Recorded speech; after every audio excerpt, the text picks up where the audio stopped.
Antonio, que es el director del yacimiento del Sidrón en Asturias y nos ha regalado este libro, La cueva del Sidrón, que lo pondremos en la biblioteca del centro para que aquellos interesados lo podáis también leer. Pues muchas gracias por vuestra asistencia y, Antonio, muchas gracias por haber venido, por compartir el Día del Libro con nosotros y adelante, cuando quieras. Muchas gracias. Bueno, lo primero decir que estoy encantado. ¿Se oye bien, por cierto? Sí, es que parecía como que hubiese un poco de... Bueno, decir que estoy encantado de estar aquí en este centro del Consejo, un poco en un centro que os dedicáis a temas tan distintos al que yo trabajo, y trabaja en general las gentes del museo, pero bueno, quizá por eso es muy agradable el poder hablar en un sitio como este, en un centro del CSIC, de un tema tan dispar al vuestro y a ver qué os parece lo que puedo contaros. Vamos, en términos generales de los neandertales, que como sabéis es un grupo humano extinto, muy conocido en el nombre y con muchos enigmas por resolver y que siempre ha despertado un interés colectivo intenso por lo que de alguna forma supone de conocernos a nosotros mismos. En esta ocasión lo he titulado Origen, evolución y muerte de una especie humana, puesto que en realidad se trata de una especie humana, como veremos, que es el hecho de ser precisamente una especie humana como la nuestra es probablemente uno de los factores que determinan su gran atractivo. ¿Quiénes eran los neandertales? Pues como digo, es un grupo humano extinto que vivió en el occidente de Eurasia. Clásicamente se han considerado como generalmente europeos, pero en los últimos años han sido descubiertos restos incluso en Siberia del Sur, muy cerca de la frontera con China, de tal manera que hoy en día podemos decir que es una especie humana que ocupó la mitad occidental de Eurasia, más propiamente que Europa. Sus primeros restos se descubrieron en 1848 y en 1856 se descubrió los restos de un esqueleto parcial que dieron nombre al grupo, a la especie, en el Valle de Neander, en Alemania, y curiosamente fueron descubiertos 3 años antes de la publicación del Origen de las especies de Darwin, de tal manera que la evolución, valga la expresión, del conocimiento de los neandertales evoluciona en paralelo y prácticamente unido desde el origen con el conocimiento de la teoría evolutiva, para bien y para mal, en el sentido de que los detractores en principio de esa teoría de la evolución y sobre todo aplicada al origen del hombre, al origen humano, está íntimamente unida al descubrimiento y al reconocimiento de los neandertales como una especie humana extinguida. Por otro lado, en esa evolución del propio conocimiento de los neandertales, se descubrió a principios del siglo XX en Francia un esqueleto conocido como el Viejo de la Chapelle-aux-Saints. Aquí tenemos una fotografía que determinó buena parte de lo que se desarrolló como una mitología de este grupo humano, la mitología de los neandertales, en el que, inducido por un lado por esos detractores de la teoría evolutiva per se, y por otro lado con unos ciertos intereses basados en una concepción racista de la evolución humana, en una sucesión de fases evolutivas en el que las razas ocupaban diferentes escalones muy basadas en esa idea clásica de la cadena de los seres, los neandertales fueron vistos como seres humanos inferiores, en el que incluso tanto desde el punto de vista anatómico como incluso desde el punto de vista ético se les denigró y se generó una mitología del neandertal como lo primitivo, como lo antiguo, como lo tosco, incluso como lo inferior. Ni más ni menos latía en ese concepto y en esa mitología posterior, latía ni más ni menos la idea de decir, si son una especie humana en muchos caracteres, en muchos aspectos muy parecidos a nosotros y son los inferiores, lógicamente alguien tiene que ser los superiores. ¿Quiénes? Nosotros, qué mejor, ¿no? Entonces, en esa dualidad es donde se ha se ha desarrollado lo que llamo la mitología de los neandertales. Todo eso ha cambiado en los últimos años de una forma drástica y en el que, de hecho, las investigaciones realizadas por nuestro grupo han contribuido de alguna manera a ese cambio de mitología, a ese cambio de imagen, y en la actualidad, pues estas son reconstrucciones más actuales, más recientes, de la imagen que podían tener. Repito, esto es son reconstrucciones obviamente con un componente artístico no pequeño, puesto que los tejidos blandos no fosilizan, y reflejan la idea que actualmente tenemos de este grupo humano de los neandertales. Otra pregunta que podemos hacernos es ¿qué entendemos por neandertal? Porque, al menos desde el punto de vista de la especialidad, tendemos a hacer subdivisiones dentro de un gran grupo y se puede leer tanto en prensa como en literatura más especializada diferentes términos, en los que vamos a ver un poco aquí quiénes son. Los neandertales como grupo, como especie, lo que entendemos por Homo neanderthalensis, entendemos que aparecen hace aproximadamente unos 250.000 años, lo que es la especie Homo neanderthalensis, entre 250 y 300.000 años. Previamente, los veremos un poco a continuación, los anteriores, sus antepasados, son clásicamente o generalmente conocidos como pre-neandertales.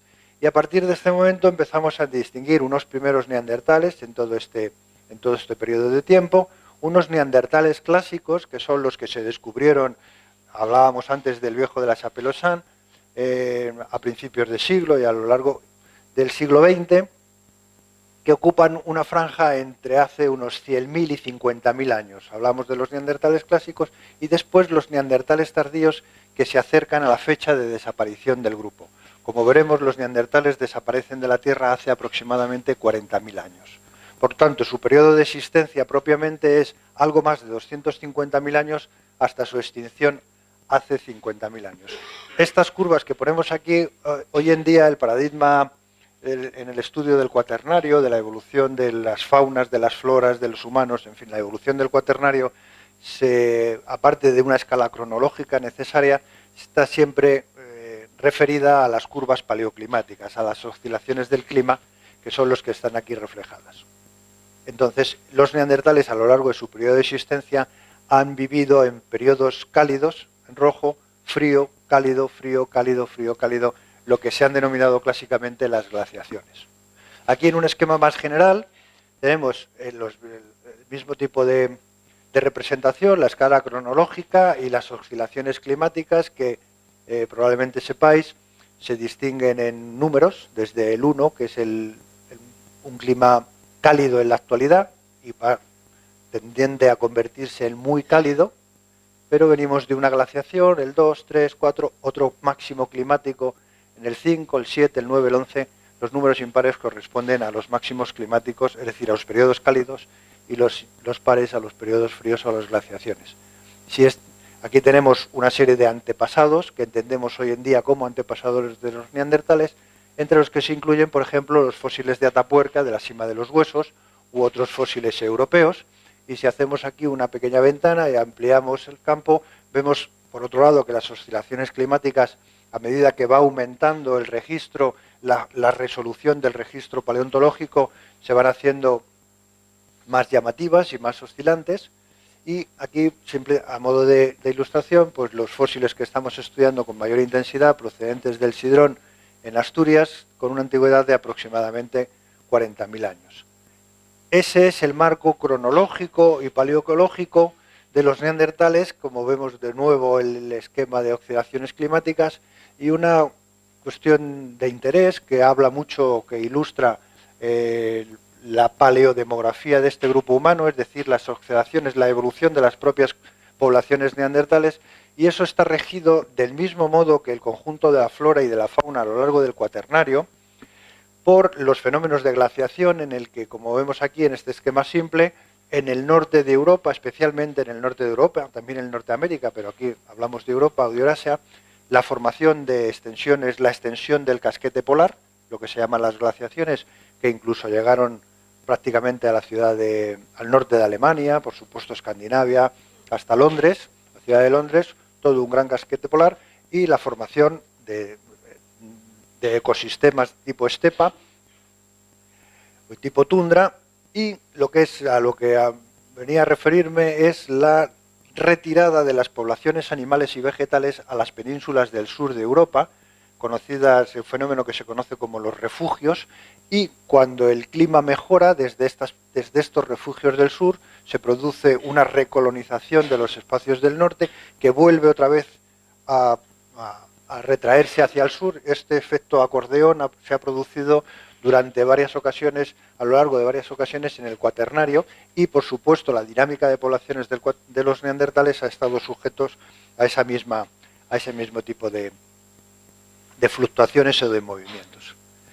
Desde el punto de vista de lo que es la anatomía, lo que caracteriza a este grupo humano, que es lo que nos ha permitido obviamente saber que son parecidos y diferentes a nosotros, la anatomía, cabe distinguir un elevado número de características, pero en términos generales los neandertales encierran varias contradicciones desde el punto de vista evolutivo. Una de las más llamativas es, en primer lugar, este grupo humano tiene, como humano evolucionado en su propia dinámica, tiene un gran cerebro. Incluso el volumen encefálico de los neandertales es superior al nuestro. La media nuestra está en torno a los 1.350, 1.400 centímetros cúbicos de volumen encefálico, y los neandertales alcanzan los 1.550. Es decir, su cerebro era más grande que el nuestro.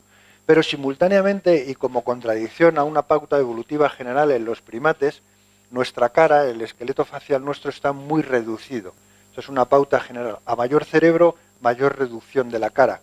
Sin embargo, los neandertales siguen presentando una cara muy desarrollada, y desarrollada de una forma muy particular, que es lo que se denomina el prognatismo mediofacial, es decir, es la proyección anterior de esta zona media, como si la nariz y el centro de la cara se proyectara hacia adelante, es lo que se denomina el prognatismo mediofacial. Y este prognatismo tiene una serie de reflejos a lo largo de todo el esqueleto facial y el neurocráneo, que es lo que, desde el punto de vista empírico, desde el punto de vista paleontológico, nos permite decir este resto es de un neandertal, o este pequeño fragmento corresponde a una mandíbula de un neandertal. Es lo que distingue su anatomía. El esqueleto postcraneal también tiene una serie de características muy propias, siempre dentro de un marco de que se trata de una especie humana, obviamente, pero fundamentalmente lo que tenían es un tórax bastante ancho, y una particularidad es que los extremos distales tanto de la pierna como del brazo estaban especialmente acortados, y volveremos a hablar de ello cuando tratemos de dar una explicación a ese porqué, esa anatomía, al por qué llegaron a ese tipo de forma. Desde el punto de vista de lo que es su ubicación en la filogenia, en la evolución humana, hasta hace relativamente poco, los neandertales eran un enigma también en cuanto a su posición. Esto es un esquema publicado en 1984, si no recuerdo mal, donde aquí vemos el tiempo, la escala del tiempo, y lo que se conocía en ese momento de unos antiguos homínidos 4 millones de años, con las robustas, bien conocidas, y luego se interpretaba que la evolución de nuestra propia especie había seguido un curso evolutivo que se denomina anagenético, es decir, en una secuencia de fases, empezando por una especie primitiva, Homo habilis, una fase intermedia, Homo erectus, y finalmente Sapiens. Ese era el concepto que se tenía, que como vemos ha ido cambiando, como veremos ha ido cambiando con el tiempo. Y curiosamente, fijaros, los neandertales están aquí, están fuera de circuito, cronológicamente muy próximos a nosotros, pero su ubicación en la pauta de nuestra especie era sencillamente desconocido. Por eso, fuera de este canal. Cuando digo desconocido es porque no teníamos una idea clara de dónde procedía esa anatomía. ¿Dónde procedía?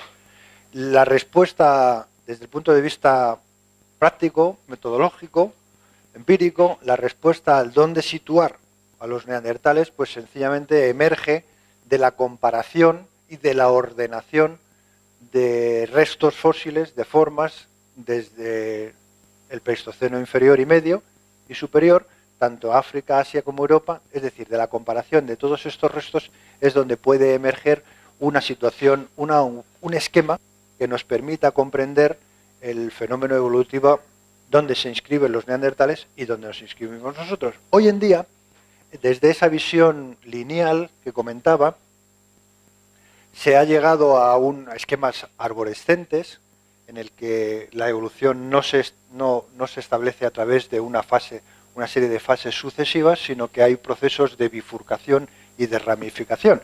Eso que en términos generales se llama ni más ni menos que el árbol de la vida. El árbol de la vida, a medida que vamos entrando en mayor detalle, pues se va ramificando en ese detalle. Y en pocas palabras, de forma sintética, la evolución de los homínidos tiene un recorrido aproximadamente de unos 7-8 millones de años, cuando vivió el antepasado común que compartimos con el género Pan, con los chimpancés y nuestra especie, y entre medias hemos ido descubriendo, a partir del registro fósil, pues que han existido todas esas formas, que nosotros nos vamos a concentrar en esta parte final, que es lo que entendemos como los homínidos de cerebro grande. Homínidos de cerebro grande donde tenemos a los neandertales por un lado y a los humanos. Y entendemos que han compartido humanos modernos, nosotros, y los neandertales, un antepasado común que vivió hace aproximadamente algo menos de 1 millón de años y que en otro de los yacimientos de Atapuerca reconocimos como Homo antecesor y propusimos como último antepasado común. De estas dos formas. Desde aquí se produjo una evolución de un linaje que dio lugar a nuestra propia especie, y muy probablemente en África, y por otro lado tenemos otra línea evolutiva que dio lugar a los neandertales. Muy recientemente se ha descubierto a través de material genético fósil la existencia de otro grupo humano emparentado con los neandertales, que es lo que ha venido a llamarse los denisovanos. Estos son conocidos hoy en día exclusivamente por material genético. No tenemos una visión, no tenemos ninguna visión porque no hay restos, salvo una pequeña falange del dedo meñique, que es de donde se ha sacado el ADN, de cómo eran físicamente estos denisovanos, pero sabemos que están aquí, digamos, en otro ramal recientemente descubierto. Bien, comentaba antes, ¿qué es lo que hace a los neandertales neandertales? ¿Cuáles son los procesos, cuáles son las causas, cuáles son las explicaciones que proponemos para dar cuenta de esa anatomía? Pues aquí seguimos proponiendo ideas, porque realmente hay que decir que desde el punto de vista de las causas del proceso evolutivo aplicado a humanos o aplicado a casi cualquier grupo animal o vegetal o cualquier grupo humano, orgánico, seguimos teniendo un conocimiento bastante pobre de los porqués de la evolución. Podemos estudiar y estudiamos los patrones, cómo aparece, tanto en la diversidad actual como en la diversidad fósil, paleontológica, pero cuando vamos a buscar y nos preguntamos el porqué de las cosas, el porqué de la evolución, aquí ya la situación se hace, como siempre, más complicada. Un marco de explicación clásico en el mundo de los neandertales fue el considerarlos como un fenotipo, el cuerpo, tanto la cara, la cabeza, como el propio cuerpo, una adaptación climática. Sabemos que tanto en determinados animales, como también ocurre en poblaciones humanas actuales, existe un gradiente norte-sur de adaptación climática desde los trópicos a los climas árticos. De tal manera que los climas, siguiendo las reglas de Allen y de Berman, de ecología, los animales mamíferos que viven al norte, próximos al Ártico o en altitud, tienen los cuerpos más anchos, más cortos y los extremos distales de las extremidades acortadas. Esto simplemente para mantener relación de la superficie-volumen, para mantener la temperatura corporal. Y se propuso, nuestro cuerpo, en este caso, tiene una adaptación, tiene una arquitectura más próxima a las adaptaciones ecogeográficas tropicales, porque nuestro origen como especie es tropical, entonces somos relativamente esbeltos y los extremos distales, tanto en la pierna como en el brazo, repito, son relativamente alargados. Mientras que los neandertales tienen ese cuerpo más ancho y más rechoncho y acortadas sus extremidades. Esa es la manera de describir su cuerpo. Y la interpretación, como digo, ha sido de carácter paleoclimático. como una adaptación climática.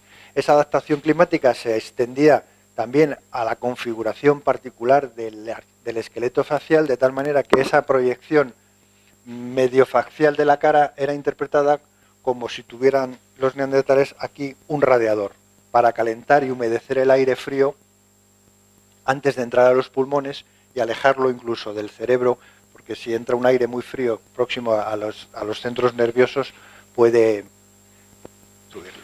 Bien, eso es lo que digo, la adaptación termorreguladora. Es verdad que con técnicas más sofisticadas y con herramientas más finas se ha comparado y con muestras más completas, y algunas de esas posibles predicciones de adaptación paleoclimática en realidad no se cumplen.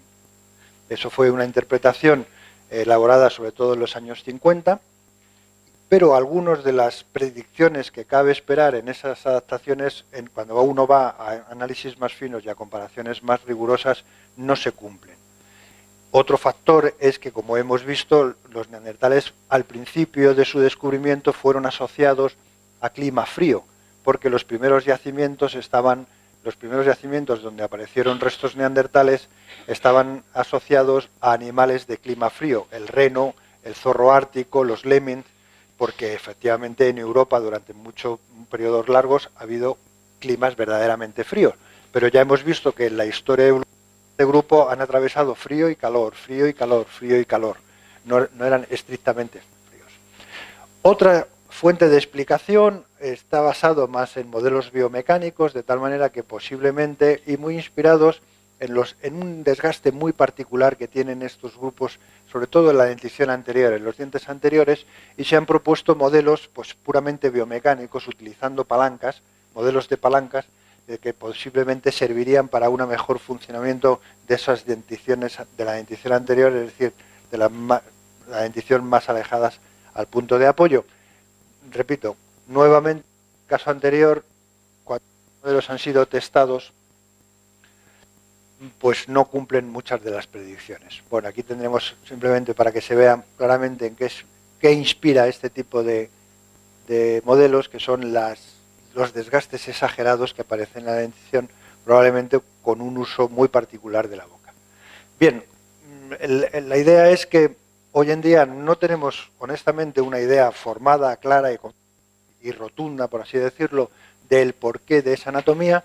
Se han propuesto varias cosas y nosotros, por ejemplo, estamos trabajando en los efectos que el incremento del encéfalo, junto probablemente con una tasa metabólica más alta, pues puede tener en la configuración de la cavidad nasal y, por tanto, en la configuración del esqueleto facial, de tal manera que estamos explorando las posibilidades de un efecto de integración morfológica entre el incremento evolutivo del encéfalo, cómo crece la evolución del encéfalo y cómo eso afecta a la configuración de la cara. Porque hay un fenómeno muy curioso, que forma parte no de la explicación de los porqués, sino de los patrones, y es que el gran cerebro de los neandertales, comparable e incluso superior al nuestro, cuando se representa en espacios morfométricos, lo que sí vemos, y esto es una cuestión importante, es que la evolución de nuestros cerebros ha seguido vías paralelas, es decir, partiendo de un antepasado común. El linaje Sapiens ha incrementado su cerebro y ha llegado a esta forma particular, y el linaje Neandertal ha incrementado el cerebro, pero por otras vías. De tal manera que aquí lo que aprendemos es que en la naturaleza se puede tener un cerebro grande determinado por varios procesos. Es decir, hay varias maneras de inventar cómo se puede tener un cerebro grande. El Sapiens y el Neandertal, con procesos distintos, que algunos autores han llamado convolución y otros han un doblado dorsal por parte de los neandertales. Si pasamos ahora a cuáles son las cualidades que hacen humanos a los neandertales, aparte de su anatomía, que es lo que nos permite, como hemos dicho, clasificarlos y reconocerlos, pues en este ámbito, en este aspecto de lo que podemos llamar cualidades humanas, curiosamente, a medida que vamos investigando, a medida que se van descubriendo nuevas cosas y nuevos yacimientos, al menos desde la ventana que el registro arqueológico y paleontológico permite, curiosamente las cualidades humanas de los neandertales son cada vez más evidentes. en contraposición a ese mito clásico del que hablábamos al principio. Y estas se manifiestan, por supuesto, en la existencia, obviamente, de una cultura material, que es lo que se denomina clásicamente el musteriense, que es la que fabrica este tipo de herramientas, típicas y tópicas de lo que se denomina el Paleolítico Medio. Pero después hemos visto y afianzado la idea de que los neandertales, algunos grupos neandertales, enterraban a sus muertos. De hecho, los enterramientos más antiguos conocidos en la historia del planeta Tierra corresponden a neandertales, antes incluso que los de humanos anatómicamente modernos, es decir, de nuestra especie. El viejo de la Chapelle-Aussin es un enterramiento. En Sanidar, en Irak, hay un ejemplo también muy bonito, muy bien documentado. Es decir, sabemos que había prácticas mortuorias. Últimamente se están también descubriendo y afianzando, y esto ha dado lugar a polémica, la ornamentación corporal, puesto que aparecen en algunos yacimientos en unas fases intermedias que técnicamente se denominan el châtel-perroniense, asociados a restos neandertales, pues como veis, a valorios perfectamente reconocibles por cualquiera de nosotros. Y esto entrañó cierta polémica, puesto que no se asociaba, no se reconocía la ornamentación corporal en los neandertales. La ornamentación corporal, aparte de ser más bonito o feo, tiene una capacidad, una enorme implicación simbólica, porque el adorno del cuerpo no es ni más ni menos que una manera de comunicarse con los otros, pero a través de símbolos. Entonces, el poder simbólico de la ornamentación es lo que verdaderamente se ponía en duda.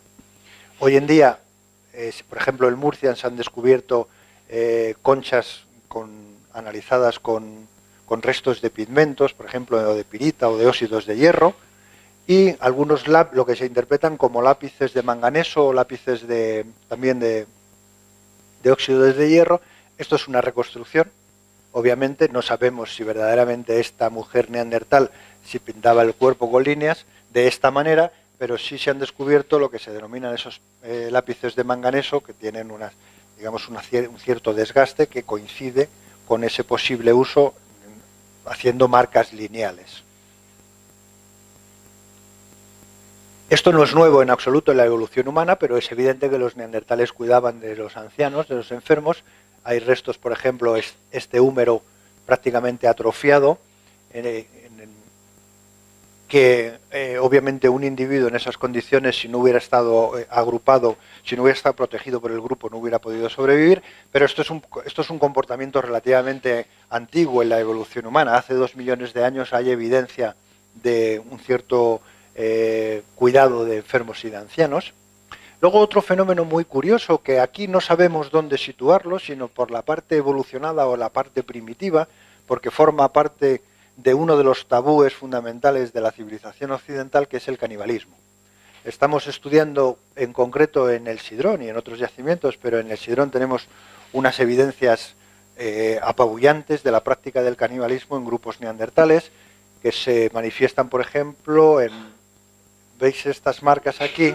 O estas que proceden aquí en una mandíbula, o esto de aquí, son marcas que se producen por el descarnamiento con el corte de los cuchillos de piedra al descarnar. Lo mismo que aparece, si estudiamos, como así se hace por comparación, vamos ahora mismo a un mercado, compramos un hueso para el cocido y se estudia en microscopía, encontraremos las parecidas marcas. Obviamente con las herramientas son distintas, pero son marcas de carnicería en última instancia, ¿no? Y perdón, esta práctica de canibalismo, pues ahora mismo estamos un poco en el límite de no saber, hablo colectivamente en cuanto a sociedad, en cómo interpretarlo, sí, no, como una práctica caníbal como fiel reflejo de lo primitivo y de lo bárbaro en cuanto a tabú occidental, o como unas prácticas sofisticadas de tratamiento de los cadáveres, obviamente desde un punto de vista cultural y ético completamente distinto. Tenemos que intentar salirnos de nuestro marco moral para poder interpretar el porqué de este canibalismo. Decir entre paréntesis que la práctica de la antropofagia ha sido muy común en las sociedades humanas, muy, muy común. Lo que pasa que como es un tabú, ese conocimiento de esas prácticas caníbales siempre ha estado rodeado o de la barbarie o de la situación especialmente fuera del cotidiano. A todos nos vendrá a la mente el fenómeno, por ejemplo, de lo que ocurrió en los Andes, en Chile, hace ya bastantes años, ¿no? Con aquellos deportistas. Bien, y otro de los aspectos que se están desarrollando últimamente y que nosotros hemos contribuido de una forma directa es al estudio del ADN fósil. Hasta hace muy poco era sencillamente una ilusión, una quimera el poder recuperar información genética de los fósiles. Y como hoy las ciencias adelantan, que es una barbaridad, como se venía diciendo ya desde la época del cuplé, pues es que se cumple porque en el curso de los últimos 10 años el avance en este terreno está siendo sencillamente espectacular. Las previsiones por los resultados.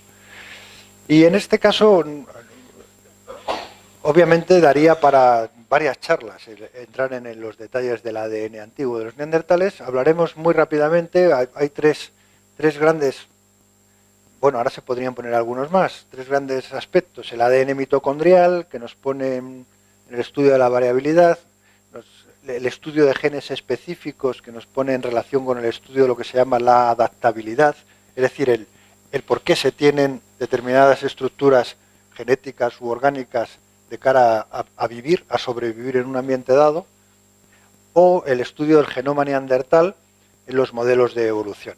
Hoy en día se han publicado no solamente el genoma, sino el exoma y el epigenoma, que no está aquí en esta diapositiva. Podríamos estar bastante tiempo hablando de esto. Vamos a hablar, para introducirnos en este campo y para ver también un ejemplo directo, generalidades, y vamos a introducirnos un poco en el Sidrón, que es el yacimiento que estamos estudiando más directamente. Aquí tenéis unas imágenes de lo que es la cueva, de lo que es la investigación. Esto es una galería, un pequeño laboratorio subterráneo que hemos montado, que recuerda un poco al Doctor No de las películas de James Bond. Aquí, por ejemplo, veis, estos son huesos neandertales propiamente in situ. Esto ya son mandíbulas fuera del yacimiento. Un plano, la cartografía fundamental. Este es el gran sistema kárstico de cueva, una galería alargada y en unas galerías con galerías perpendiculares, y en esta pequeña galería aquí ampliada es este espacio que es donde aparecen estos fósiles. Hemos comentado antes en esta misma imagen la cronología del Sidrón, son unos 49.000 años de antigüedad, y esto se ha podido saber esa cronología por la aplicación de varias técnicas, pero en este caso fundamentalmente el carbono 14. El carbono 14 hay otras técnicas, que lo es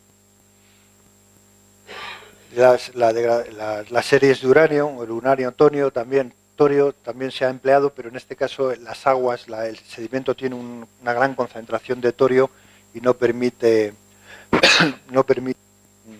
llegar a unos buenos resultados. Carbono 14, en definitiva. Los fósiles, la colección del Sidrón, hemos recuperado más de 2.100 restos humanos. Esto en términos de colecciones fósiles humanas es un número muy elevado. Hemos identificado 13 individuos y todas las regiones esqueléticas están bien conservadas.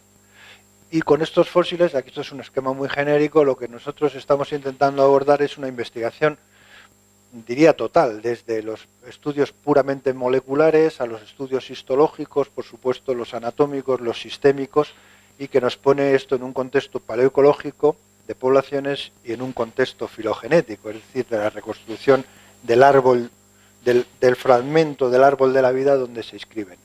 Aquí, bueno, unos esquemas, los individuos que hemos identificado, utilizamos técnicas que hoy en día en las series de televisión, Bones, CSI, tantas otras, se utilizan técnicas forenses muy sofisticadas. Nosotros no llegamos a tal sofisticación porque los huesos fósiles no permiten tal, pero simplemente decir que los individuos identificados están hechos a través de la asociación de piezas dentales, siguiendo una serie de criterios, y son las piezas dentales las que más información recogen de los aspectos que llamamos paleobiológicos. Y en estos se incluyen, por ejemplo, las melladuras del esmalte. Los dientes, esto lo podemos reconocer entre todos y en los niños y en las sociedades más antiguas, los dientes la boca nos ponen en contacto con el mundo. Y en el uso de la boca es una herramienta, y estas poblaciones primitivas, estas poblaciones prehistóricas, utilizaban la boca de una forma muy recurrente. Y ese uso de la boca en determinadas actividades deja una huella sobre los dientes, y es el estudio de esas huellas, sobre todo a microscopía electrónica, la que nos permite la inferencia de determinados comportamientos, como por ejemplo que eran individuos diestros. Casi todos los neandertales son diestros. La proporción de diestros en las poblaciones es incluso superior a nuestra especie. ¿Por qué sabemos que eran diestros? Es fácil, relativamente. Ellos utilizaban la boca por ejemplo, para curtir pieles o para cortar carne. Sujetaban, estiraban y cortaban. Si eres diestro, ocasionalmente, con la herramienta de piedra en la mano derecha, rozas con la dentición anterior, haces determinadas mellas, como estas, determinadas estrías, y estas estrías tienen una serie de características, no sé si lo tengo aquí, no, bueno, es igual, una serie de características tanto de microestriación interna como unos conos que se producen aquí, que marcan una direccionalidad, de tal manera que se puede saber si son diestros o zurdos. Ellos eran fundamentalmente zurdos, utilizaban palillos de dientes como parte de higiene dental. Hace muy poco hemos publicado la existencia de división sexual del trabajo en las tareas de los neandertales, puesto que estas estrías hemos comparado individuos masculinos e individuos femeninos y hemos visto que hay diferencias sutiles, pero diferencias de tal manera que las actividades que realizaban los hombres y las mujeres, los machos y las hembras, eran ligeramente distintas. Y eso, la división sexual del trabajo, está considerado desde el punto de vista prehistórico y etnográfico uno de los pilares, esa especialización de funciones, no tanto de la sociedad sexista que podemos leer hoy desde el punto de vista occidental, sino de la división del trabajo y como estructuración, es decir, es un síntoma de organización social. Otro de los aspectos que se estudian, por ejemplo, son lo que se llaman las líneas de hipoplasia del esmalte. Si os fijáis aquí en esta especie de corona, esta especie de corona no es ni más ni menos que lo que queda en los dientes en una interrupción del crecimiento. Los dientes crecen como los árboles, como por superposición de anillos. Cuando existe un problema sistémico de enfermedad o de malnutrición, hay una interrupción en el crecimiento, y en los dientes, que son tejidos muy duros, el esmalte y la dentina, se apelmazan esas líneas de crecimiento y exteriormente dejan huellas, que son lo que se llaman líneas de hipoplasia. Bueno, pues esas líneas de hipoplasia, por ejemplo, hemos visto que hay una que es muy recurrente, que ocurre entre los 2,5 y 3,5 años de edad en la vida de los individuos, y que muy probablemente se corresponde con el momento del destete, el cambio de la alimentación materna a la alimentación adulta, que era un momento traumático que dejaba huellas sobre el esqueleto. Bueno, y así una serie de aspectos, cada uno de los cuales es tema de especialidad y tema de estudio, y actualmente estamos muy concentrados en el estudio de este esqueleto parcial, que es un individuo juvenil de unos 7,5 años, murió a los 7,5, como veis aquí la dentición definitiva todavía es alvéolos, utilizando esto es una tomografía computerizada, y estamos viendo pues desde diferentes aspectos, desde la histología, la de hueso y la superficial, pautas de crecimiento, y comparándolo con lo nuestro, con nuestra especie, en el intento de saber si sus tasas de desarrollo, si sus tasas de crecimiento eran iguales o distintas, sobre la hipótesis de que su crecimiento era más acelerado que el nuestro, y como consecuencia de eso algunos de los aspectos fenotípicos de su esqueleto podrían tener su causación precisamente en esa aceleración del crecimiento.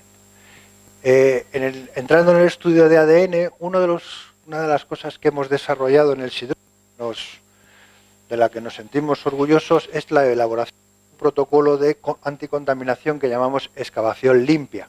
Como veis aquí, esto es el yacimiento del Sidrón, y lo que hacemos es ni más ni menos vestirnos así como un poco de marcianos, con la misma indumentaria que se utilizan en los laboratorios de biología molecular y de genética, con el fin de extraer los fósiles en las condiciones de la mayor distancia con nuestro propio cuerpo. Es decir, los contaminantes, los que contaminamos el ADN fósil somos nosotros con nuestro propio ADN. Cuando se manipula un fósil, y sobre todo cuando se lava con agua, en esa propia manipulación o el hecho de estar hablando delante del fósil, lo estamos contaminando con nuestro ADN.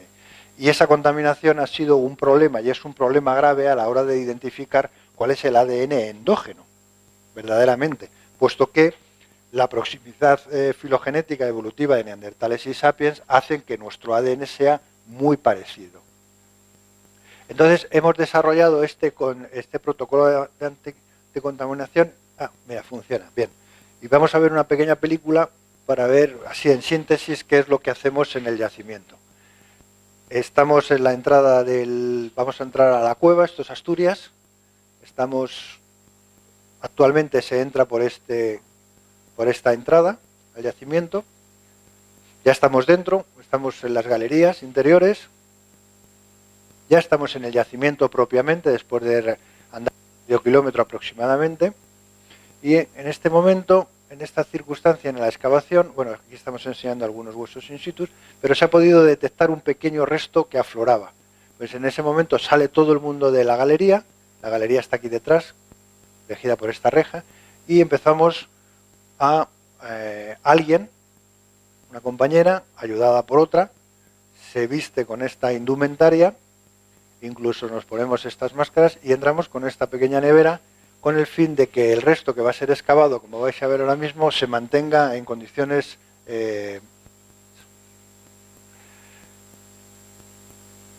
entra de nuevo en la galería, en el yacimiento, vestida con esta indumentaria, con estos trajes. Tratamos de extremar las precauciones y aquí, por ejemplo, se pone un doble guante esterilizado. Y este pequeño fragmento que vais a ver aquí, que había sido previamente detectado con este instrumental que ha sido lavado con lejía para destruir todo posible ADN previo, pues este pequeño fragmento es el que va a servir, aquí lo tenemos, es el que va a servir para llevarlo posteriormente a los laboratorios especializados de paleogenética para poder extraer el material, el ADN fósil de los neandertales. Lo metemos en bolsa, doble bolsa, es decir, lo que estamos intentando en todo momento es no tocar los huesos, alejarnos de ese material para no contaminarlo con nuestro propio material genético. Aquí lo mantenemos en frío y después de sacar este pequeño fragmento salimos de nuevo del yacimiento y concretamente en donde paramos, en el hotel del pueblo donde paramos, tenemos un frigorífico de -20, donde este hueso cuando llega, lo primero que hacemos es congelarlo a -20.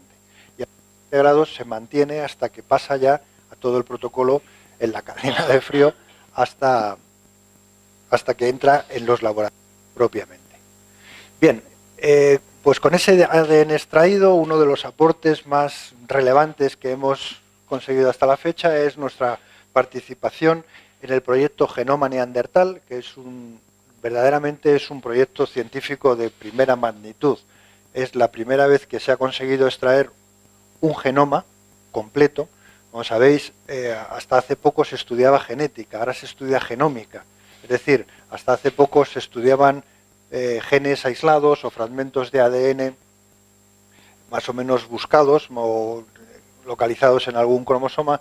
Ahora los genetistas, esto les parece una miseria y se dedican directamente a genotipar el genoma completo. Es decir,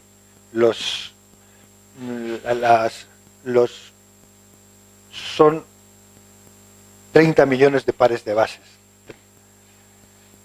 Entonces, genotipar esos 30 millones de pares de bases es un ejercicio que solamente se puede hacer con una tecnología hiper sofisticada y que, como comentaba antes, adelanta en las técnicas de las generaciones de técnicas de secuenciación, de macrosecuenciación, pues son sencillamente espectaculares, ¿no?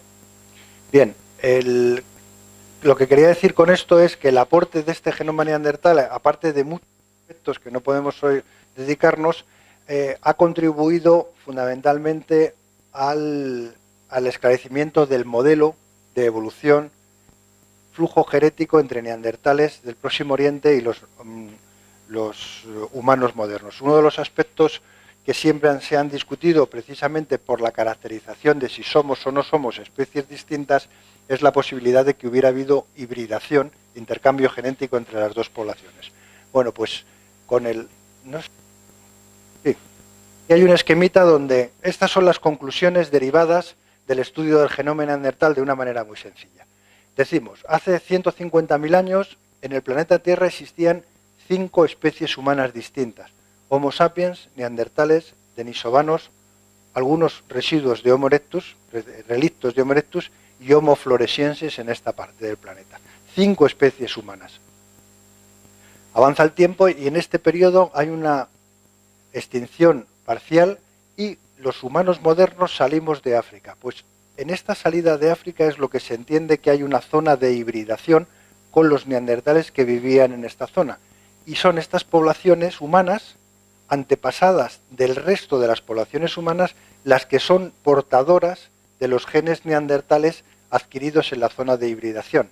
Y es a partir de ese momento donde las diferentes especies humanas que van poblando hasta el último rincón del planeta son portadoras, somos nosotros herederos, ellos portadores de los genes neandertales, hasta la extinción total hace unos 40.000 años de los neandertales y la colonización completa de sapiens de todo el planeta. ¿De dónde arranca este modelo que he tratado de decir en muy pocas palabras? Pues en un hecho muy curioso y fundamental, y es que cuando se comparó el genoma neandertal con el genoma de diferentes grupos humanos, lo que se comprobó es que las poblaciones africanas, subsaharianas, las poblaciones negras, para entendernos, no tienen genes neandertales. Y el resto de los humanos tenemos genes neandertales. ¿Cómo se podía compaginar esa presencia en nosotros y ausencia en los subsaharianos? Pues a través de este modelo, de tal manera que es en esa salida, en esa zona de hibridación, donde se incorporan genes neandertales y como son los antepasados del resto de los humanos no africanos, son portadores, somos receptores de genes neandertales, mientras que los subsaharianos siguen sin tener, digamos, nunca estuvieron en contacto. Bueno, eso es una de las conclusiones relevantes. Y ya para terminar, pues como todo, pues acaba con la extinción. Digo como todo porque uno de los aspectos que ha tenido también interés y mucho debate es la extinción de los neandertales. ¿Por qué se extinguen? Esa es una pregunta que está latiendo permanentemente. Late, yo creo que por 2 razones. Primero, por una curiosidad natural de saber el porqué de las cosas. Y segundo, por una curiosidad un poco malsana, en el sentido de decir, es un poco apoyando ese mito neandertal del inferior. ¿Por qué se extinguen los neandertales y nosotros no? Pues porque ellos eran tontos y nosotros no. Esto es una simplificación, pero una simplificación que tiene un fundamento de, digamos, que las cosas funcionan en cierto modo así, ¿no? Bien, y para esa explicación, aparte de muchas teorías y muchas interpretaciones, incluso pues por la existencia de priones o enfermedades, en fin, un elevado número, hoy en día lo que sí sabemos es que hay varios factores que contribuyen a la extinción de este grupo humano, que como fenómeno evolutivo, como fenómeno que ocurre en una especie humana, obviamente es conocer. Entonces sabemos que hemos visto los cambios climáticos, probablemente los neandertales estaban adaptados a condiciones climáticas, curiosamente en contra de la idea clásica de adaptación fría. Es más posible que estuviesen adaptados a zonas boscosas, a climas boscosos. En el periodo de extinción hay una degradación de todos esos ecosistemas. Hay otro fenómeno claro y lo vamos a ver aquí también, en esa extinción. Aquí el fenómeno de la extinción de los neandertales en el tiempo se produce de esta manera. Hay un reducto de las poblaciones. Los últimos datos que tenemos están aquí y probablemente los últimos neandertales vivieron ahí al sur de la península ibérica. Y ese tiempo, ese fenómeno se está produciendo con una llegada desde Oriente de las poblaciones que llamamos cromañones, es decir, Homo sapiens. La extinción de los neandertales coincide con la llegada a Europa desde Oriente de los cromañones, de nuestra propia especie. Ese factor de competencia y desplazamiento es el que abonaba la idea, digamos, de superioridad. Hoy en día ese fenómeno de competencia es evidente que existe, pero también al mismo tiempo se está produciendo una degradación del hábitat, que los estudios de extinciones actuales sabemos que una de las causas fundamentales de la extinción de las especies es la degradación del hábitat. Y por otro lado también estamos sabiendo por datos genéticos que la variabilidad genética y el tamaño de las poblaciones de los neandertales eran ya muy reducidos con anterioridad a la llegada de Sapiens.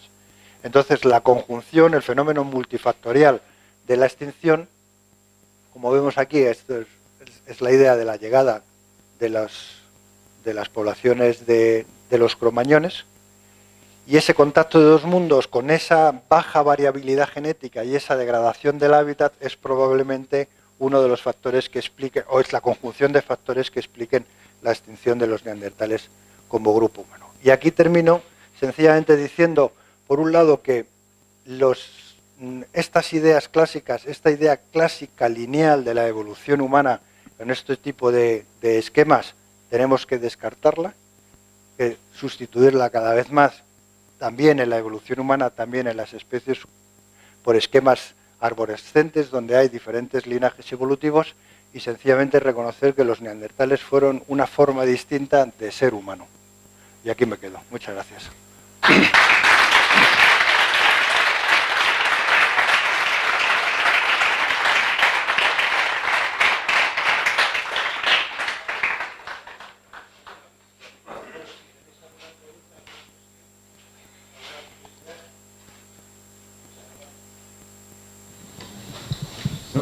No he entendido muy bien. ¿Los neandertales procedían también de África inicialmente o no? No. El origen evolutivo, el origen genético es eurasiático. De hecho, los neandertales nunca vivieron en África. O por lo menos no tenemos ningún dato que así sea. Y cuando se rastrea en el registro paleontológico, el origen de esos caracteres que llamamos neandertales siempre están en el ámbito euroasiático. O sea, que el origen, eso que yo había oído, que el origen de la especie humana, que era, bueno, la especie humana, que era África, y el origen de los homínidos no es cierto. Sí. Las dos cosas son ciertas. Los neandertales nunca estuvieron en África, pero nosotros sí. Ya. Es decir, el origen de nuestra especie es africano. Ya, pero el origen de los neandertales... Como digo, los neandertales son otra especie humana distinta, es otro ramal evolutivo. Nosotros evolucionamos en África y luego, como se ha visto en el esquema ese dinámico, terminamos por invadir o por colonizar el planeta Tierra en su conjunto, y los neandertales evolucionaron en Eurasia, concretamente en la mitad occidental de Eurasia. Y el origen, en última instancia, el origen remoto de los humanos, en el sentido más de familia, de los homínidos, es África. Ya. O sea que en algún momento los neandertales, sus antepasados, procedían de África también. Claro, pero habría que remontarnos, efectivamente, esto es una cuestión de escala, de remontarnos hace 1 millón de años. Hubo una salida africana. África es la bomba que bombea especies y diversidad genética en humanos. Una vez que sale, por ejemplo, ha habido varias salidas, la última es la que comentaba cuando se encuentran con los neandertales. Previamente hubo varias salidas, una hace aproximadamente 1 millón de años, sale una población de África y ocupa Eurasia. Eurasia es un gran continente, obviamente, y en la mitad occidental esas poblaciones siguen su propio curso evolutivo. Ese curso evolutivo termina en ser lo que llamamos neandertales. Las que siguen en África, que no han salido, siguen su propio curso evolutivo y terminan siendo lo que llamamos sapiens, que vuelven a salir y vuelven a colonizar y reemplazan a los neandertales. Pero no se han encontrado neandertales en África, no se han encontrado. No, entonces. cero. Los sapiens sí, ¿no? En África sí se han encontrado. Sí, claro, es el propio origen. Es decir, es que es una cuestión, aquí nos hemos limitado al fenómeno neandertal. Tendríamos que haber ampliado la escala y haberlo visto en una dimensión, una perspectiva de 2-3 millones de años para haber, digamos, superpuesto esas evoluciones locales, esas salidas, esas superposiciones. Y además, cuanto más sabemos que la cosa es más complicada.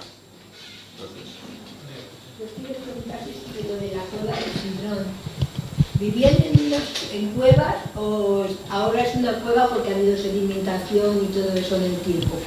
Las dos cosas, sí. Los neandertales hemos visto que es un grupo muy amplio, entonces vivían en muchos ambientes y en muchos sitios. Muchos de ellos vivían en cuevas. Muchos vivían en cuevas, sobre todo en lo que son las entradas de las cuevas, las entradas. En el Sidrón concretamente, donde los encontramos, no vivían, porque el fenómeno del Sidrón está en posición secundaria. Es decir, me explico. Las cuevas tienen, para quien no conoce el funcionamiento de las cuevas, la imagen es un portal, ¿no? Un portalón, eso es una cueva. No, cuando uno se mete dentro puede haber kilómetros de galerías y diferentes pisos. A medida que el agua va bajando, va formando galerías y diferentes pisos.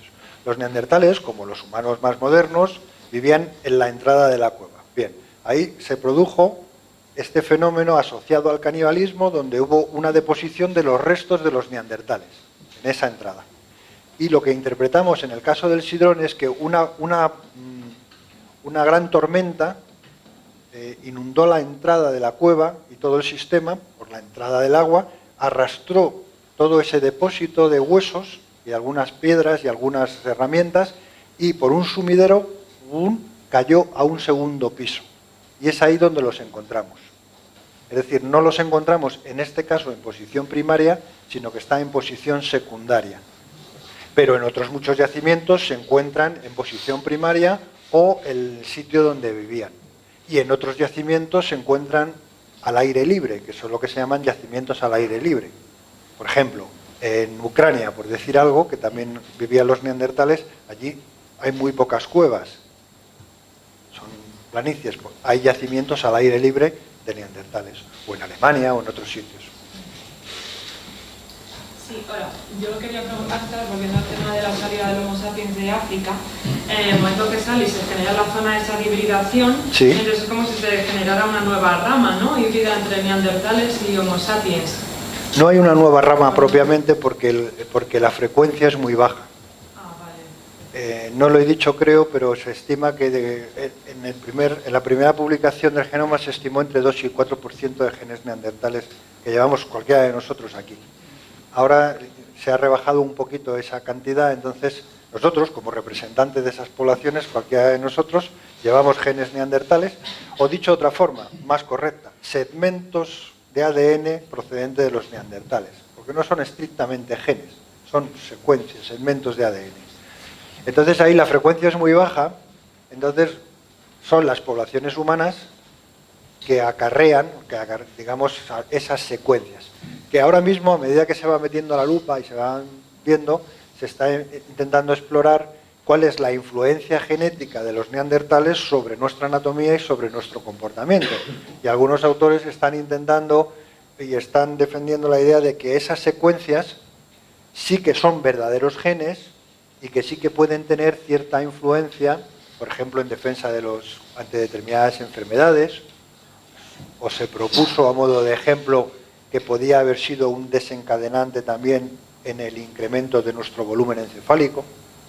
Es decir, tenemos una cierta... Pero no es una rama nueva, sencillamente es una hibridación en baja frecuencia donde somos portadores de algunos genes. ¿Y es en Sudáfrica la única área donde la especie humana no tiene secuencias de genes de Neandertal, o también en otras partes del mundo, no sé, en América o...? No, es en el África subsahariana. En las poblaciones, lo que coloquialmente podemos entender poblaciones negras, que la diversidad en ese mundo es muy superior al resto del planeta, porque precisamente ha habido más tiempo de evolución, en ese África subsahariana y hay más diversidad. Esas poblaciones que nunca han salido y que nunca han tenido contacto con los neandertales no tienen genes neandertales. son las subsaharianas, no en Sudáfrica solo. Subsaharianas. A mí me gustaría saber si existen evidencias genéticas de la existencia de cruces entre Homo sapiens, el salido de África, y los otros grupos de Homo del extremo asiático. Las hay, sí.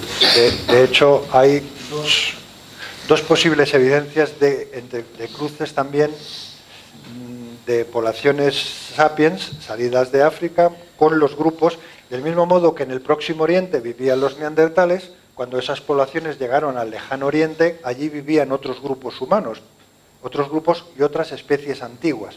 Una recién descubierta, que son los denisovanos, y otras relictas, que son los erectus. Hay evidencia, sobre todo en las poblaciones de Nueva Guinea, de Papúa Nueva Guinea, donde hay cruzamiento de humanos modernos con denisovanos. Y esa frecuencia es más alta, llega al 6%. Y también hay una evidencia más difícil de testar, porque no tenemos ADN neandertal, erectus, no hay ningún resto donde se haya podido extraer ADN de Homo erectus, pero hay posibles evidencias más indirectas de cruzamiento de especie humana actual, las que llegaron al Lejano Oriente, con Homo erectus.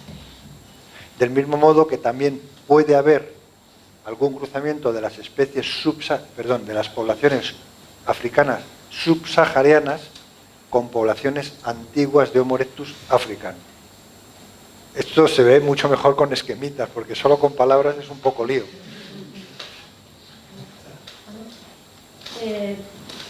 A ver, dos preguntitas en este mismo tema. Entonces, los cromañones que finalmente llegan de Asia y desplazan ya definitivamente a los neandertales, ¿eran los Homo sapiens que habían salido de África y se habían hibridado primero con los neandertales? Sí, sí, sí. Esa salida que hibrida en el Próximo Oriente da la vuelta, por así decirlo, hacia Occidente y entra en Europa. Entonces, esos cromañones ya son los que traen los genes neandertales, que le llamamos cromañones porque en el yacimiento de Cromañón fue cuando se descubrió, y entonces han cogido ese nombre, ¿no? Son los Homo sapiens del Paleolítico Superior. ¿Y esos cromañones también se hibridan con los neandertales que encuentran los llanos? Buena pregunta. No tenemos evidencia de que esos cromañones se hibriden con los neandertales de Europa Occidental. No hay ninguna evidencia. Muchos de nosotros hemos defendido que nunca ha habido hibridación en Europa. La sorpresa fue cuando se detectó información genética de que la hubo en el Próximo Oriente, porque defendíamos que no había habido hibridación. Y hasta la fecha no hay dato que afirme que esos cromañones que ya arrastraban algunos cuantos genes neandertales volviesen a hibridarse aquí en territorio de Europa Occidental. A día de hoy, no. Y una cosita así que lo más. Que yo siempre me hago yo, que no sé qué es Homo sapiens, somos el hombre moderno. Entonces sí, que ahí me pierdo. No me extraña. No me extraña. Como sabéis, las especies, según el sistema limneano, en esa clasificación jerárquica, las clasificamos en última instancia por dos nombres, binomial se llama, género y especie. Homo sapiens, canis familiaris. Entonces, nosotros, los que estamos aquí, y todos los que nos reconozcamos como humanos actualmente, somos Homo sapiens. Es la definición. Desde el punto de vista descriptivo y por comparación con otros grupos extintos, neandertales, Homo erectus, Homo ergaster, se acuñó el término de humanos anatómicamente modernos. ¿Por qué? Porque los neandertales también son humanos, pero no son anatómicamente modernos. Se considera que son arcaicos. Entonces es un término meramente descriptivo para saber de qué estamos hablando. Cuando los especialistas entramos en discusiones bizantinas de si es Homo erectus tal o pascual, decimos, mira, deja el término más científico, que es más vinculante, y vamos a hablar en términos más informales para poder comunicarnos. Entonces ahí se acuñó el término hombres anatómicamente modernos, que son nuestro esqueleto. Y clásicamente se han utilizado, digamos, en la categoría de subespecie, Homo sapiens sapiens, Homo sapiens neanderthalensis, Homo sapiens fósiles, para, digamos, entrar a describir desde un punto de vista taxonómico variedades o lo que entendemos como razas. ¿Vale? Entonces, el debate de fondo ha estado si verdaderamente los neandertales eran una especie distinta o no. Desde mi punto de vista y desde el punto de vista de muchos, los neandertales son una especie humana distinta a la nuestra. Por lo tanto, llamamos a la nuestra Homo sapiens y a la suya Homo neanderthalensis. Bien, si no estuviésemos de acuerdo en esto, hay algunos autores que dicen los neandertales son humanos y son una pequeña variedad de nuestra propia especie. Una variedad, porque no reconocen el salto genético de ser distintos. Entonces ahí es cuando se utilizaba la mezcla de Homo sapiens, variedad neanderthalensis. Vale. Pero todo, sí, es un lío y al mismo tiempo, digamos, teniendo un poco... Lo importante es tener la idea clara del cajón, de dónde estamos en el esquema. Luego es una farfolla la nomenclatura y los nombres, sí, es un lío. Cualquiera se puede... Vamos, nosotros nos equivocamos constantemente, sobre todo al nombrarlos. Yo, al ver las imágenes de las investigaciones que hacéis en el Sidrón, he visto la cantidad de prevenciones que hacéis para la contaminación genética de los que manipulan, de los investigadores y tal. Sin embargo, he visto unos focos, claro, supongo que serán imprescindibles, enormes de luz, y tratándose de restos orgánicos y tal, la luz está claro que no perturba ni contamina, ¿o es una luz especial? No tiene nada de especial, es una luz que permite ver, desde luego la contaminación que pueda producir la luz no sería una contaminación en sentido estricto, podría influir en la degradación de alguna manera, ¿no? La contaminación no, porque evidentemente la luz emite fotones y cosas, pero no moléculas, entonces ahí no hay contaminación. ¿En qué modo la luz pueda influir en la posible degradación de esas moléculas que están ahí conservadas y las estamos interfiriendo? Pues no sabemos. Pero cabe prever primero que esas moléculas están dentro, digamos, de unos tejidos orgánicos muy mineralizados, de tal manera que los fotones no están llegando al interior, se quedan en las primeras líneas, ¿no? Y las moléculas están más dentro. Y en cualquier caso, lo que sí se ha visto, por ejemplo, es que la radiación, los rayos X sí influyen, esto ya lo sabemos de siempre, ¿no? Lo sabemos de siempre en el organismo vivo, y se ha visto que en el fósil la radiación X también afecta a la conservación de ese ADN conservado. Sobre todo, cuando irradiamos los huesos fósiles es fundamentalmente con las nuevas técnicas de tomografía, que son rayos X en cualquier caso. Entonces, cuando hacemos tomografía, porque trabajamos permanentemente con tomografía y más aún con microtomografía, que son energías más altas, ahí sí se ha comprobado que puede afectar a la molécula. Pero claro, no es lo mismo la luz de un foco que estar sometiéndole, digamos, a una radiación intensa. Sí, bueno, mi pregunta era un poco igual que Marcela. En el mapa que has puesto se veía como el Homo sapiens iba ocupando los sitios que el neandertal iba desapareciendo. Entonces, un poco era sobre la interacción entre ambos, ya no solo de hibridación, sino si eran competidores, si al final compartían a lo mejor lugares para vivir o no, o cómo... Eso nos daría pie para 2 charlas y una película, en sentido estricto, porque de hecho se denomina a ese fenómeno que tú acabas de describir, se denomina la transición, ¿no? Tan conocida por nosotros, la transición, porque es la transición entre una especie arcaica y una especie moderna. El fenómeno es complejo per se, primero porque estamos hablando de un espacio grande de terreno, de tal manera que en ese espacio amplio de terreno han podido suceder dos cosas, y probablemente hayan sucedido las dos. En algunos puntos, los cromañones llegando y los neandertales desplazando hacia el sur por degradación del clima, probablemente nunca se encontraran. Es decir, cuando llegaron los cromañones era espacio vacío. Eso, por ejemplo, se ha visto en muchos terrenos, en muchos espacios en Alemania o en el norte de la península ibérica. Sin embargo, en otros sitios, posiblemente en Italia, sí que haya podido haber un contacto, o en algunos puntos de Francia sí que se hayan encontrado las poblaciones. Es decir, ha habido un fenómeno complejo.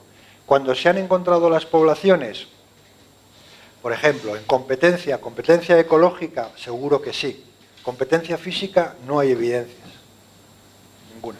Y es más, se ha propuesto como una de las posibles interpretaciones, por ejemplo, al hecho de que los neandertales terminaran decorando su cuerpo, porque curiosamente los neandertales terminan decorando su cuerpo al final de su existencia, en tiempos próximos a la llegada de los cromañones. Entonces, para explicar ese fenómeno, algunos autores han propuesto la aculturación. Es decir, los neandertales no inventaron, no descubrieron esa capacidad simbólica manifestada a través de adornos que me representan a mí como individuo y como parte de un grupo, sino que lo habrían visto a los recién llegados cromañones y dirían, mira, si se cuelgan dientes, pues yo también. De una manera un poco imitativa, pero no reflexiva, ¿no?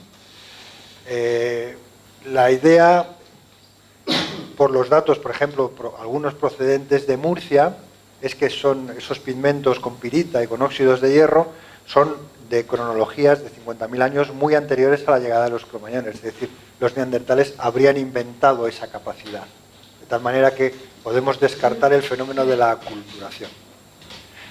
En definitiva, lo que estoy diciendo es que probablemente habría una interacción en algunos sitios y en otros no, y que esa competencia no fue una competencia violenta, sino que en todo caso fue una competencia ecológica, pero esa competencia estaba muy mediatizada por la propia reducción de las poblaciones neandertales forzada por su variabilidad genética y por el cambio climático. O sea, el cambio climático les afectó a ellos más que a nosotros, de momento. Yo quería preguntarte, ¿se sabe si hay diferencias entre la industria lítica, entre las herramientas que utilizaban los neandertales y poblaciones, dijéramos, de la misma cronología humanas, de Homo sapiens? ¿Hay diferencia entre las herramientas que utilizaban? Buena pregunta. No hay diferencias. De hecho, es un fenómeno no explicado hoy en día, y es que la evolución de la cultura material humana, en términos muy generales, se ha distinguido en grandes fases. Algunos autores anglosajones han llamado modos: modo 1, modo 2, modo 3, modo 4. El aluvayense es lo más primitivo, el achelense, y luego viene una gran fase que es el modo 3 o musteriense. Bueno, pues los primeros humanos modernos fuera de África, que aparecen en Israel hace unos 100.000 años, en una primera salida anterior a esta que comentábamos, para complicar un poco la cosa, hubo una primera salida que no fue a ninguna parte, se quedó por allí. Esos humanos modernos de Israel, Skut, Katzet y otros, fabricaban unas herramientas de modo 3, musteriense, indistinguibles de los neandertales. Indistinguibles de los neandertales. Y esa similitud hoy en día no está explicada. No está explicada porque ahí hay una identidad cultural en cultura material, porque aquí hay varios planos. Una cosa es la cultura material, cuando entendemos por cultura material lo que queda fosilizado en materia. Otra cosa es lo que hagas. Tú puedes tener el bolígrafo es cultura material, lo que escribas con él no. Entonces los dos podemos tener, Cervantes y cualquier otro pueden tener la pluma, pero lo que hacen con la pluma es cosa distinta, ¿no? Entonces, misma pluma, resultados aparentemente muy distintos, pero la cultura material es la misma. En esa fase, ¿eh? En esa fase, después no. Después, cuando se produce la explosión, digamos, en el cambio acelerado del Paleolítico superior humano moderno, ahí es donde se produce por primera vez en la historia de la evolución humana un crecimiento exponencial. Ahí se dispara algo que produce, bueno, eso de que las ciencias adelantan, que es una barbaridad, empieza en el Paleolítico medio, al final del Paleolítico medio. Estas representaciones artísticas que se ven en pinturas, en Altamira, por el Levante español, ¿dónde se ubica dentro de este árbol evolutivo? ¿Se sabe qué se sabe? Sí, sí. El arte rupestre, las pinturas en la pared del arte rupestre y el arte mueble también, aparece en el Paleolítico superior, con los cromañones. Con los cromañones. Los neandertales, aunque en este mundo somos muchos y cada uno decimos algo, algunos autores han propuesto que algunos neandertales empezaban ya a tener una cierta capacidad plástica y tal y cual. Hoy, salvo que cuando vuelva al museo me encuentre la última publicación que me demuestre lo contrario, ahora mismo los neandertales no producían arte.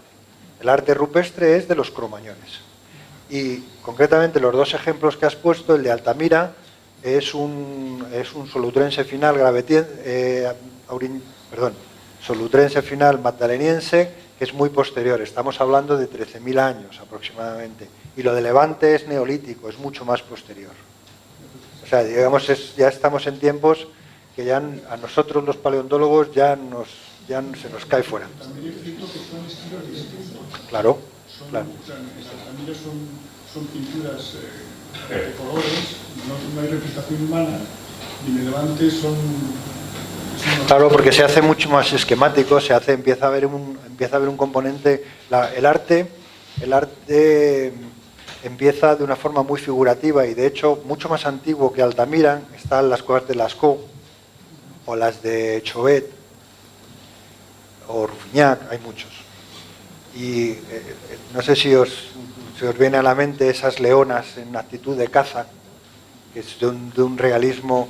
Bueno, muchos artistas actuales que reflejan lo que pasa en el Serengeti no lo hacen mejor, ni muchísimo menos.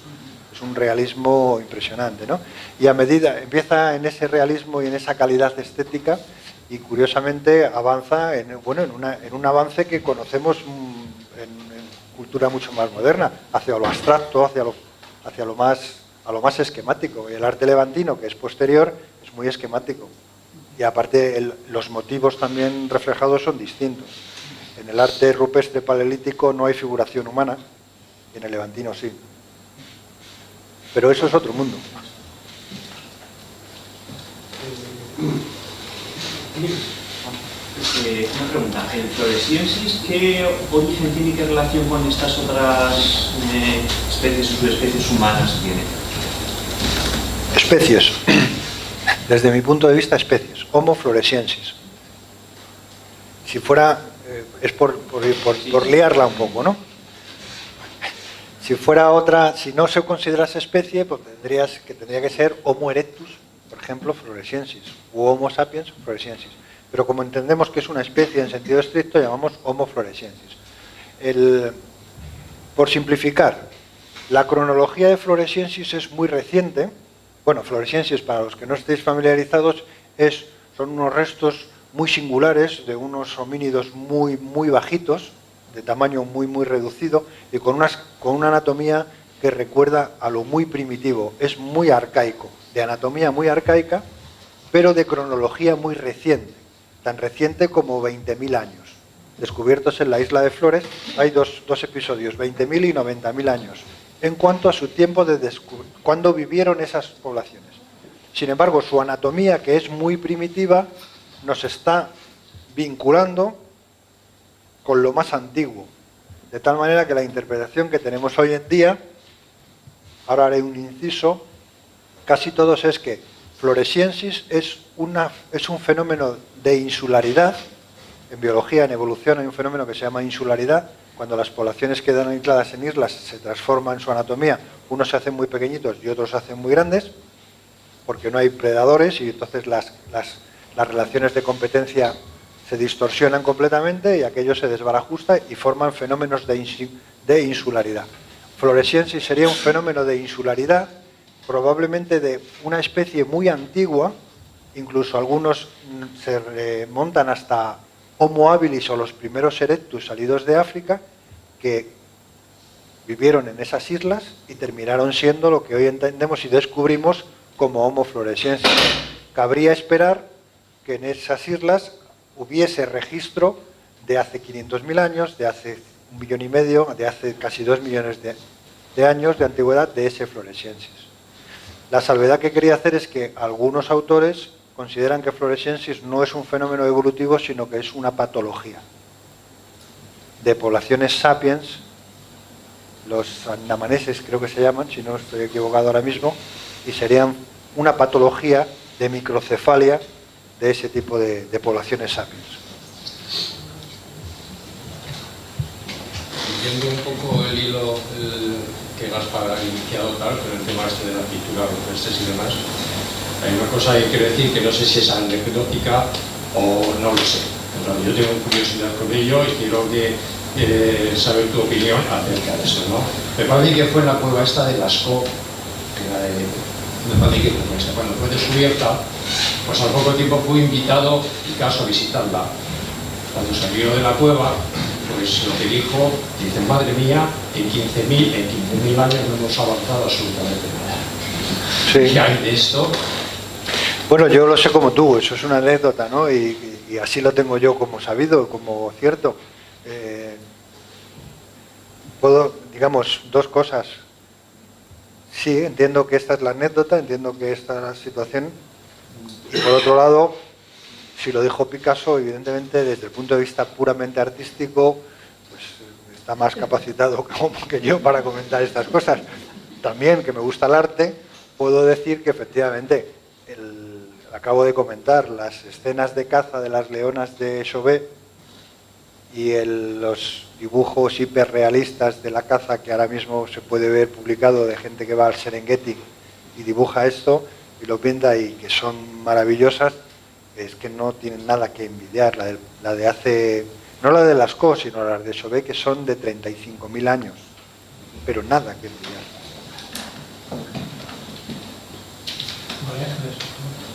Sí, yo quería preguntar si en América,